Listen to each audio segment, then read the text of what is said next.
DEI. We hear it more and more in every workplace culture, or at least you should be hearing this more and more. The reason is no, it's not a fancy acronym. It doesn't come up with an easy word to spell. But DEI is one of the most important and impactful things you can do for the health of your organization. I'm talking about diversity, equity, and inclusion. And if you're not on board, you might get left behind. And I kind of hope you get left behind if you're not on board. So let's start changing some mindsets, shall we? Hold on.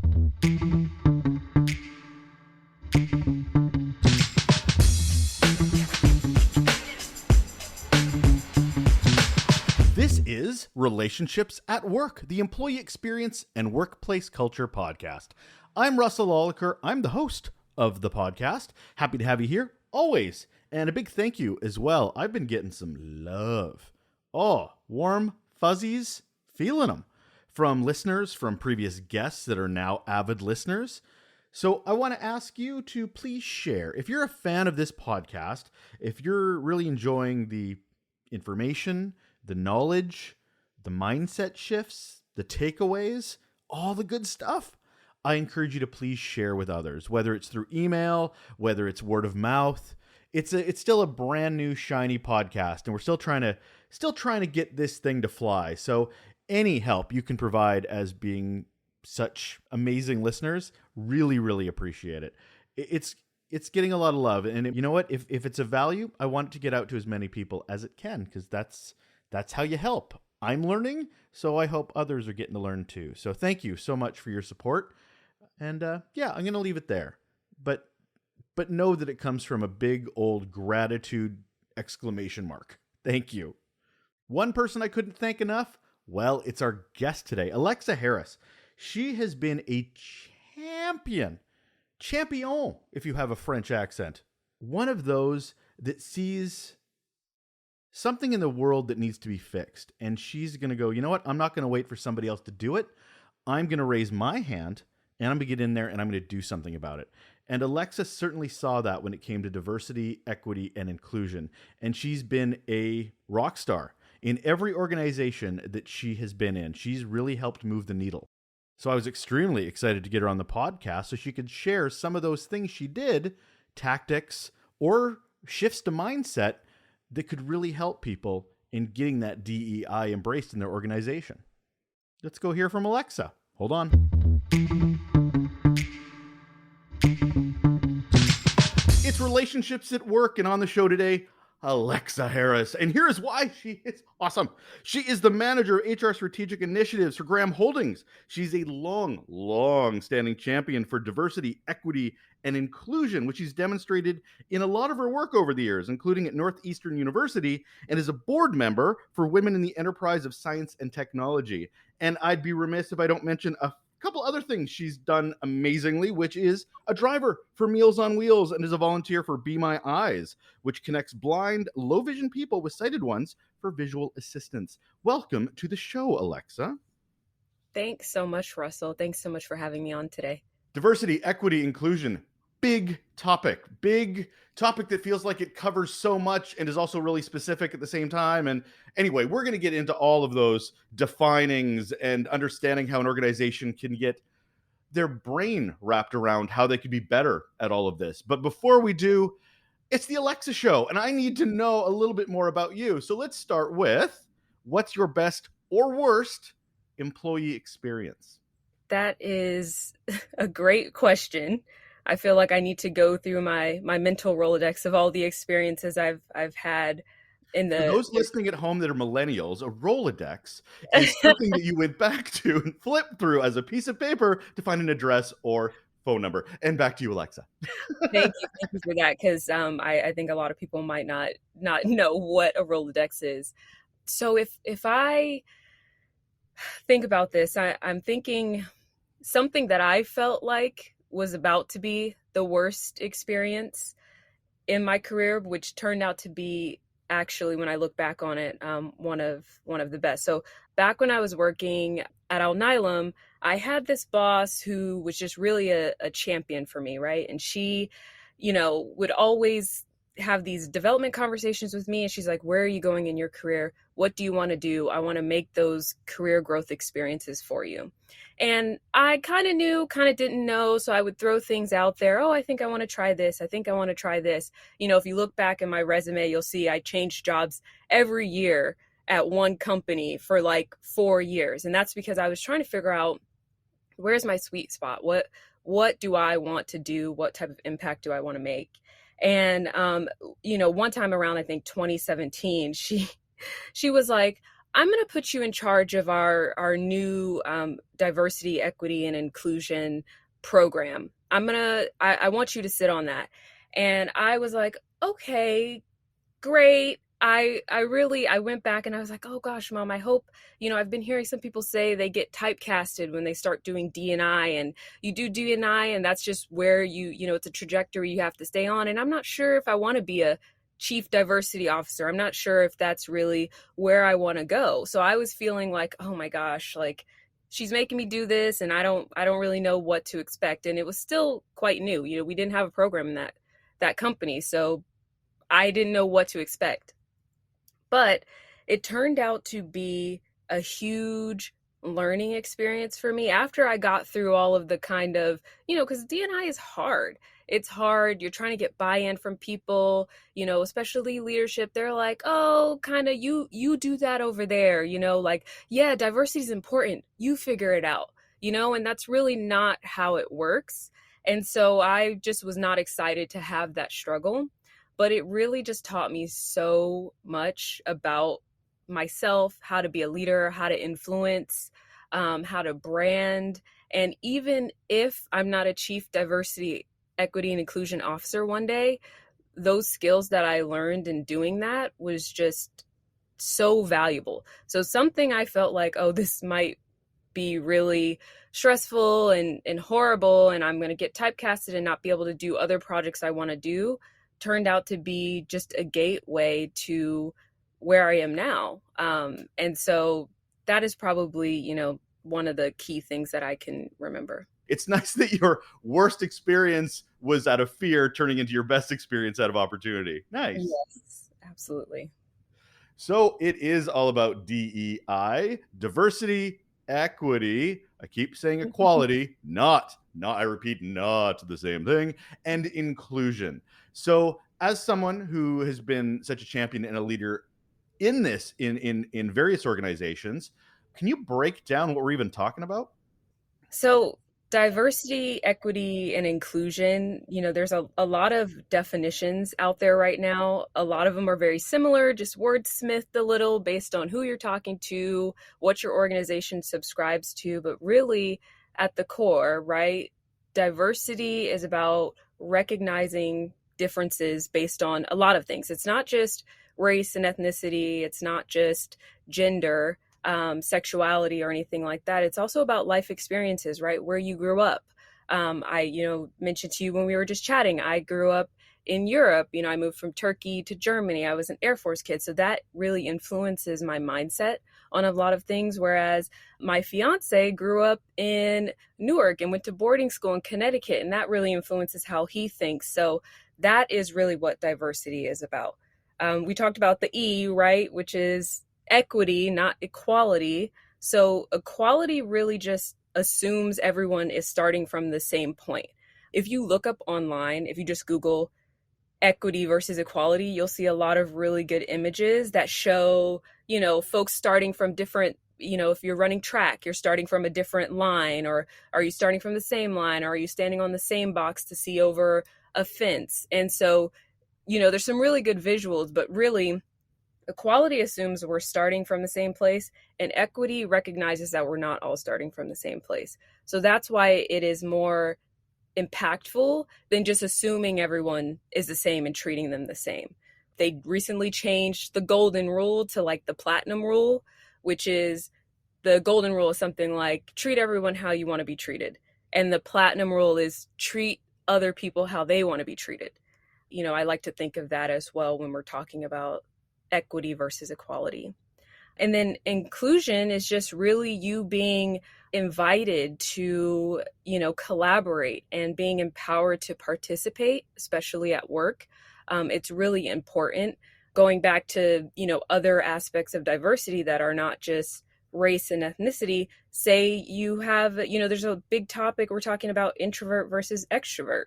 And, mostly people who are extroverted become leaders, become CEOs because they're very talkative. They know how to, jump into a conversation. But introverts, tend to have really great ideas. They also might need help pulling that out of them. So inclusion would kind of look like, hey, we're in a meeting, we're brainstorming, we're think tanking. Let's actually all take a minute, have 5 minutes, let's brainstorm, on our piece of paper, and then let's have a discussion. And that's how you then include other people that maybe don't brainstorm out loud as quickly, but doesn't mean that they don't have a good idea. And then, this B, because we've added another letter as well, which is belonging.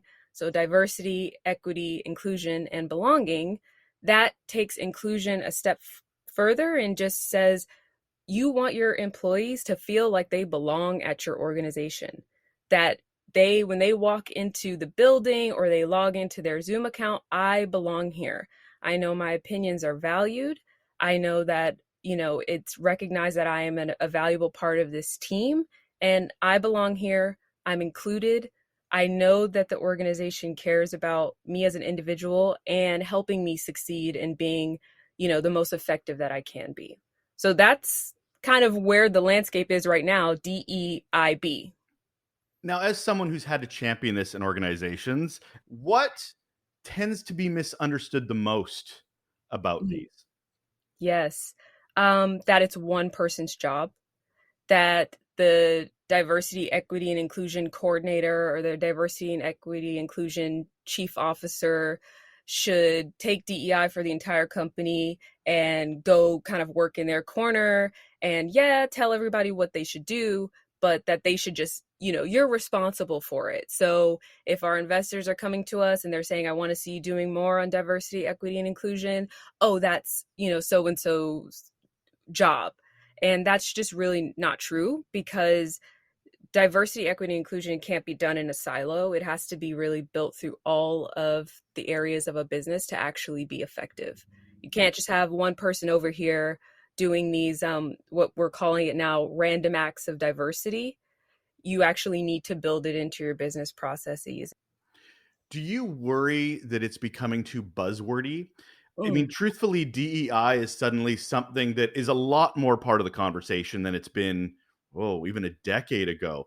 But even making it an acronym of DEIB simplifies it so much, and it just becomes a something you put on a calendar or mm. something you put on a poster somewhere and go, look, it's there, so it must be one of our values. Does that worry you at all? I had that feeling as well, especially when a lot of organizations all of a sudden had nothing, and then all of a sudden they've got a diversity program and it's up on their website, and they've gone and taken pictures of their diverse employee population and all that stuff. And so I did worry.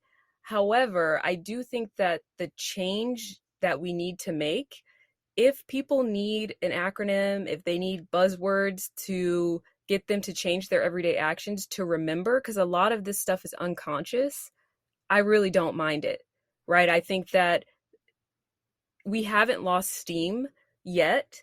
And I was worried, after George Floyd, there was this really big swing up.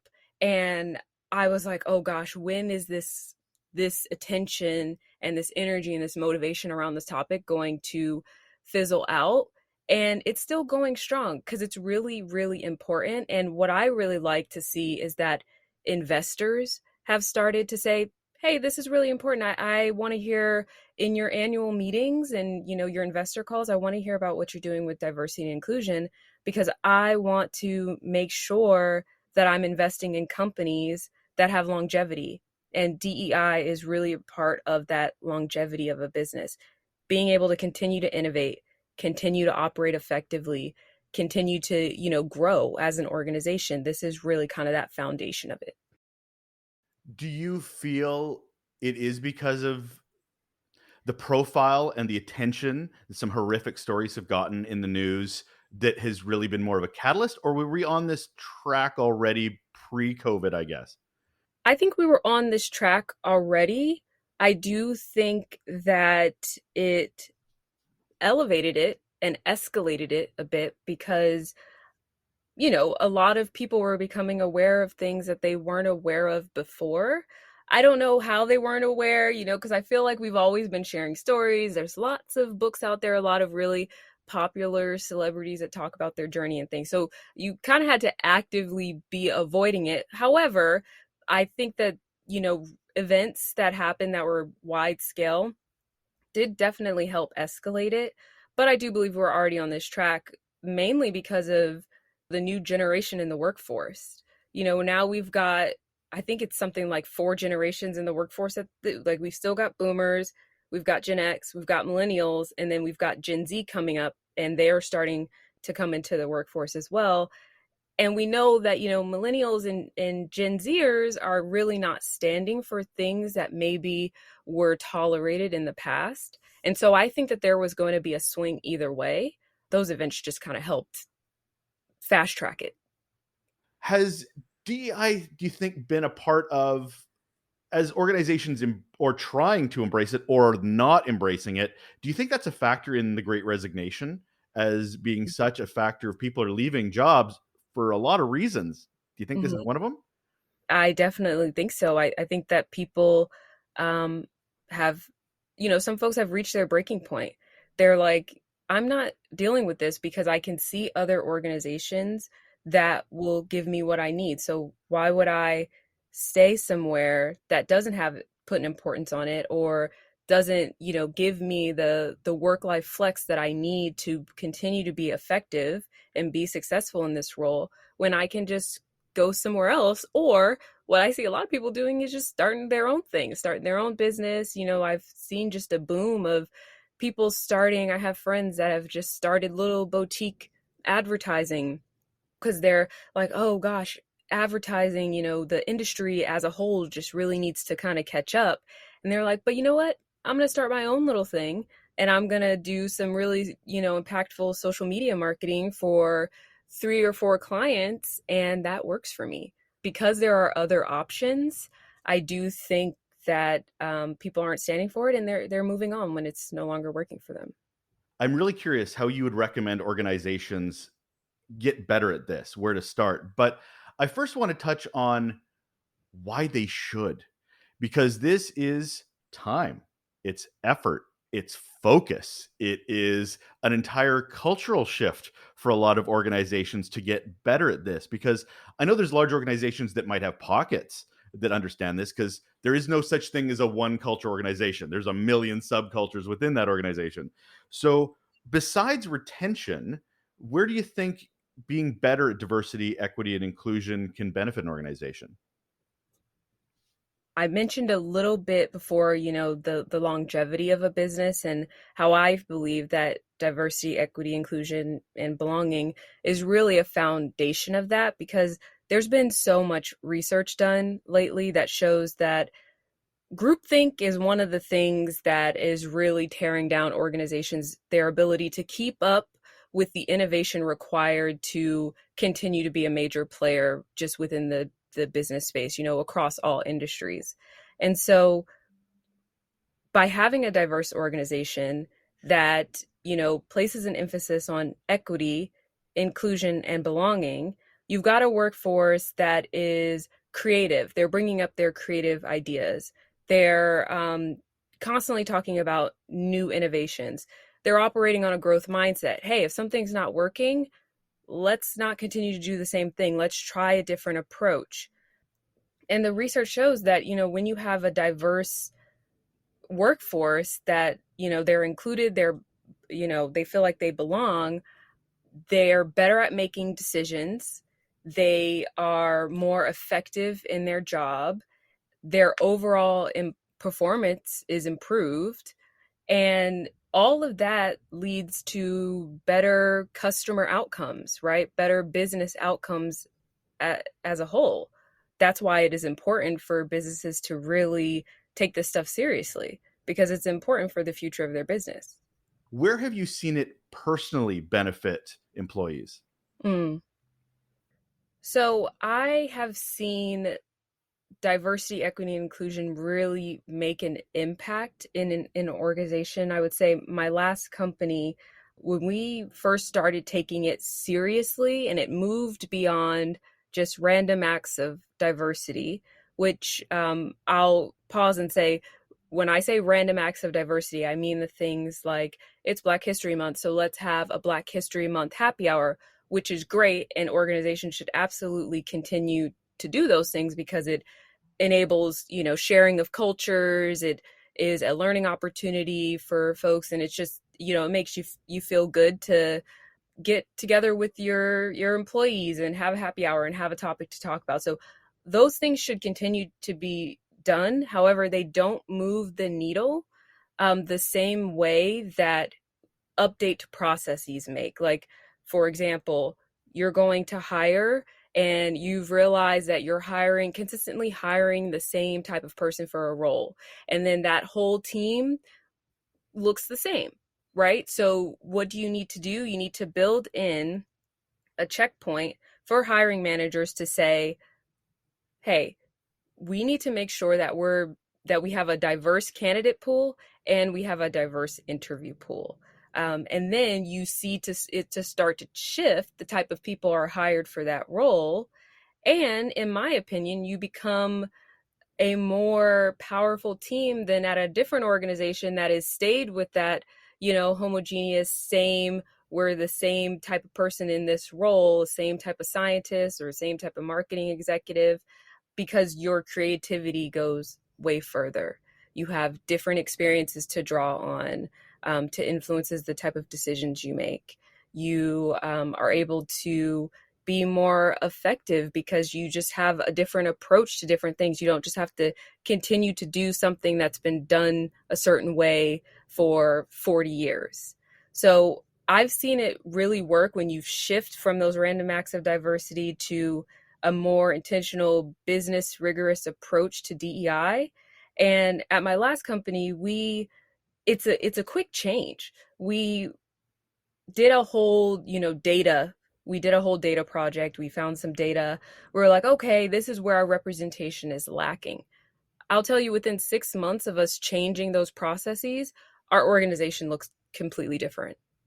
And just the overall feeling, personally for me, the belonging feeling that I felt when I came to work just shot up. So, where do we start in an organization that may not know how diverse, equitable, and inclusive and belonging they're focusing on, or maybe they're completely no idea where the baseline is? So, where do you start?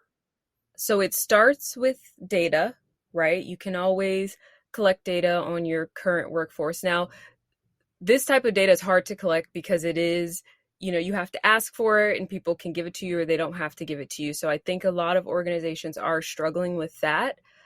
I've been talking to some of my colleagues about what do we do to increase the trust in some employees that feel like, I don't really want to give them that data. I don't know what they're going to do with it. And so, there's some work to be done there just in general. But the other thing that organizations could do that typically is a little bit easier maybe than collecting, census or demographic data is collecting data through engagement surveys, just actual D&I focused engagement surveys, building D&I questions into your normal engagement survey. That's a really good way to collect sentiment about how people are feeling. And then I've also seen a lot of organizations doing focus groups. So that's just another way to collect data from your employees. Sit down and have a focus group. I personally like when they're leadership led and not HR led. I like it when, your CEO is like, this is really important to me. I want to host a couple rounds of focus groups and have some questions, right? But really make it an informal opportunity for employees to show up and talk about the things that matter to them and talk about the things that are impacting the way they work and their performance and their productivity. I would say, starting with those three things, I think the engagement survey and the focus groups may be easier than collecting, demographic data right off the bat. But that's where I would say folks should start to grab that baseline. Previously talking, you had mentioned that it's not just one committee's job and it's not one person's job. So you've collected all this data, you've collected quantitative, qualitative data. What do you do with it if Mm. it's not a person or a committee's responsibility? What do you do with that data? So the analysis and the keeping of the data, that should be one person's job because it's oftentimes sensitive. So that, often sits with HR, it sits with DNI. But once you have the data, you say, okay, these are where our gaps are. This is where we're doing really well. We want to lean into that. This is where we could be doing better, some areas of opportunity.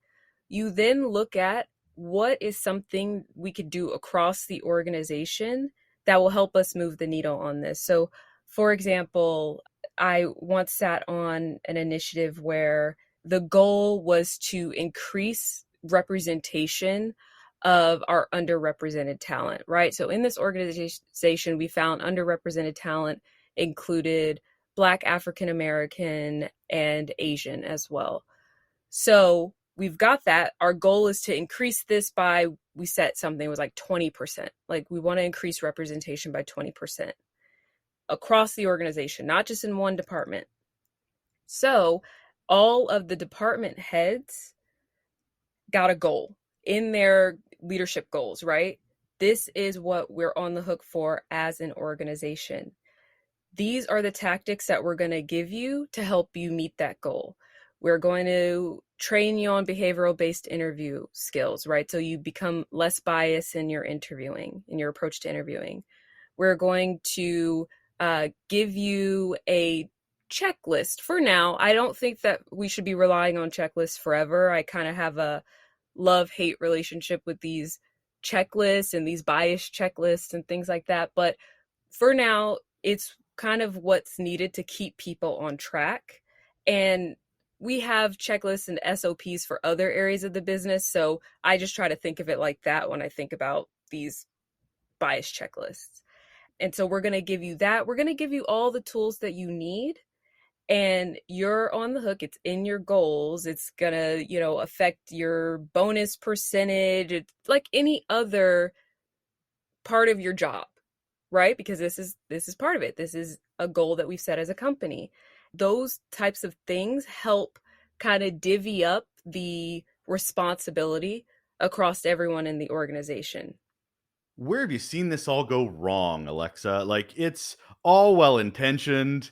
It's all, we want to make everything better and everybody needs to belong, but people are people, organizations are filled with them. So, what are we missing? What is a common misstep?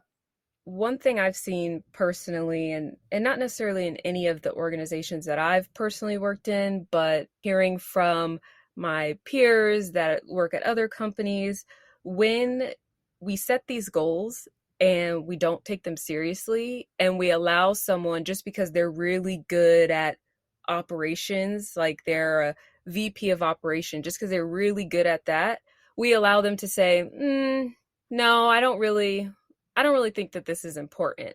And we'll may like try to spend a lot of time changing their heart, changing their mind. And at the end of the day, a lot of these folks are, they're seasoned in their careers, right?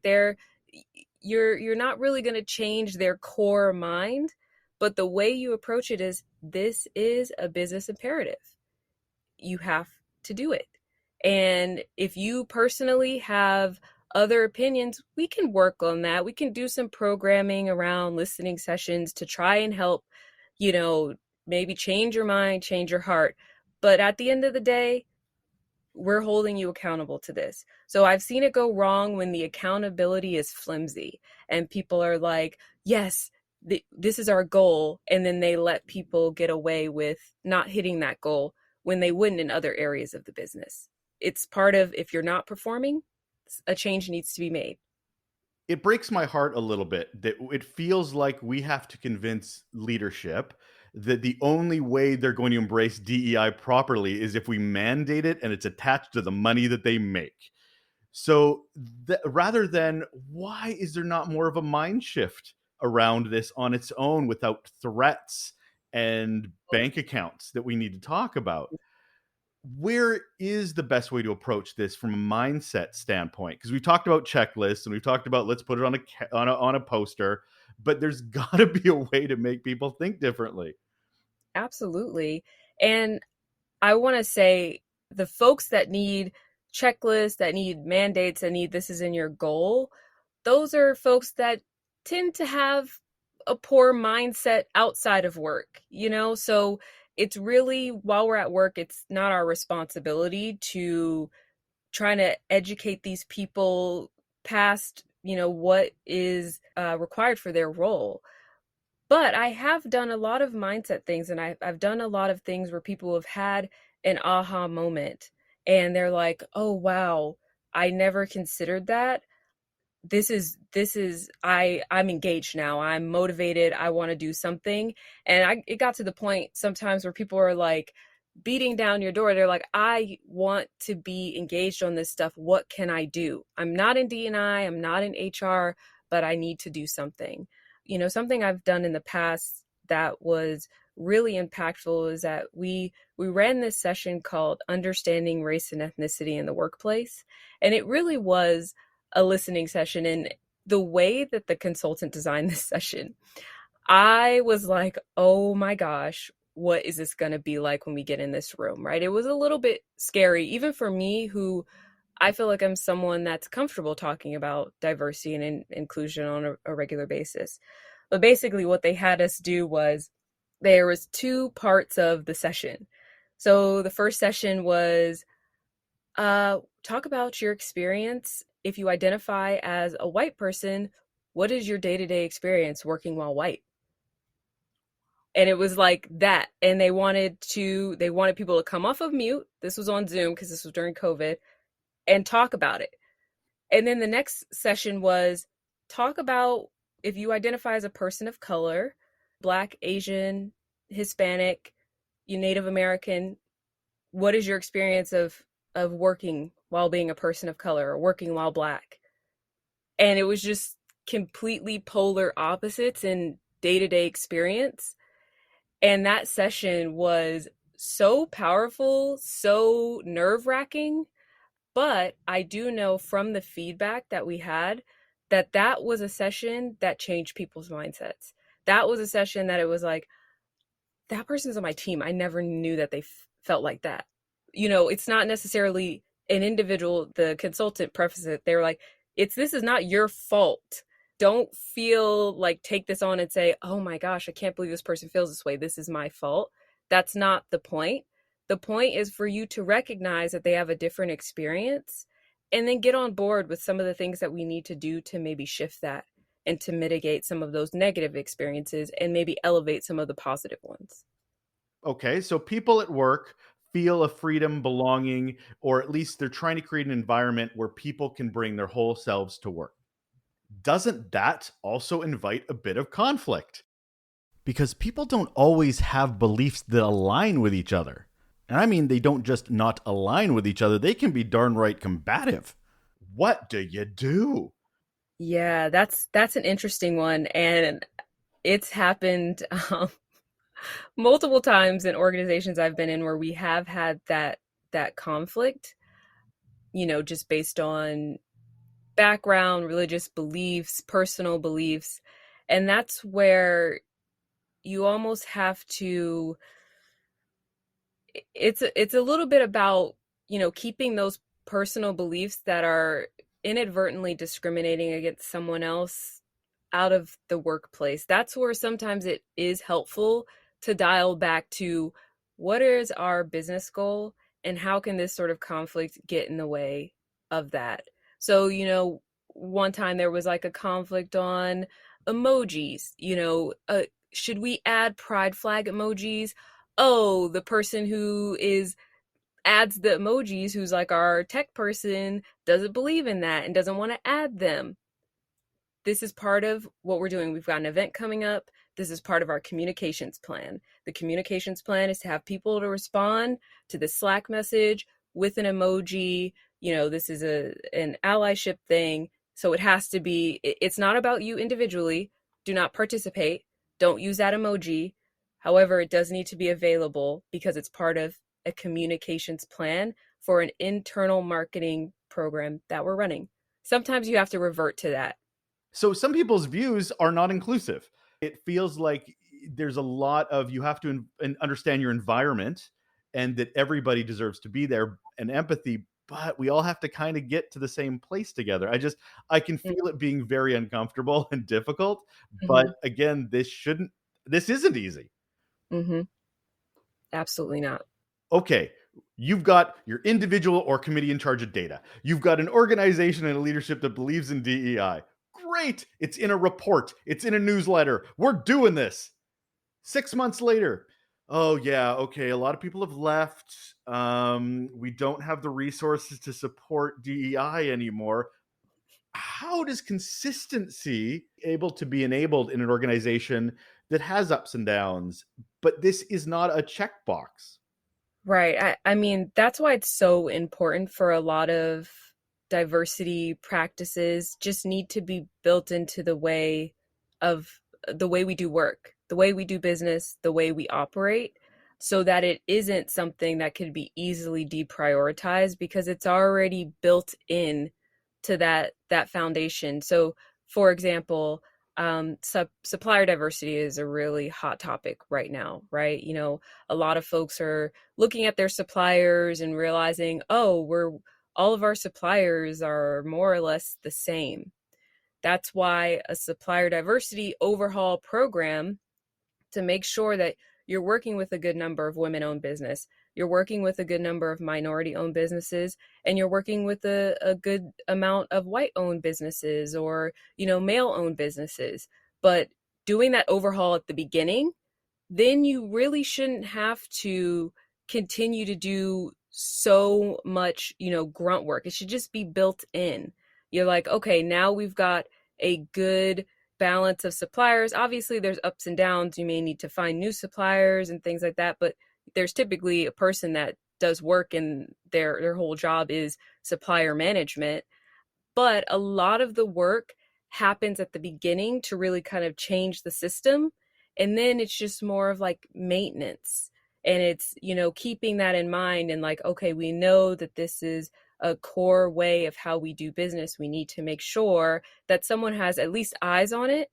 And if they need to put up the red flag to say, hey, we're kind of slipping, we need some support here, we would hope maybe it wouldn't happen all at one time and you can kind of, oh, let's all put our energy here to make sure that we're good in this area, and then maybe transition over to another area that maybe needs some attention and support. So I think it's really about building D&I into the foundation, just the way that we work, the way we do business. I'm going to get personal, Alexa. Why is this such a personal thing for you? I mean, you've got DEI champion in your LinkedIn buzzline. You were thrown into this in a previous organization going tap to do it, but it is something, and it's a torch you've carried as you're working through other organizations and in your volunteer work. Mm-hmm. Why is this so personal for you? I want to see a change. I desperately want to see a change in the world. I think that a lot of things that we've been doing historically just are no longer working. They're not, equitable. And it's really hard to continue to, be successful if the systems are working against you. And I think, for me personally, I don't want to ever feel like that. And it's just not right.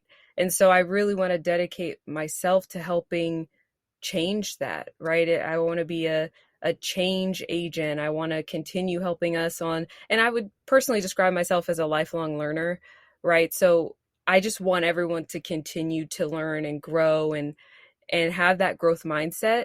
I do not believe that we should continue doing something that is not working. I'm going to wrap it up with one final question, which is, if there was one thing, one action people could do right now to improve their relationships at work, what would it be? I think one action, and this is based on some recent experiences that I've had, and just the fact that there's so much uncertainty in the world and people are feeling maybe a little less secure than they felt a year ago. I just really want everyone to be listening to understand. And it's one thing I've noticed a bit of a shift in lately. It's like people are not listening with the intent to understand what you're trying to say or your perspective or where you're coming from. We're all kind of like listening and just waiting for you to stop talking so like I can say what I want to say. And unfortunately, that just creates a lot of noise and it makes it really hard to be effective as a team.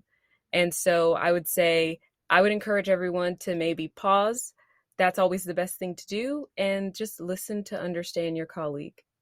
That right there is Alexa Harris. She is the manager of HR strategic initiatives for Graham Holdings and a forever champion of DEI previously and forever and ever and ever. Thank you so much, Alexa, for being here.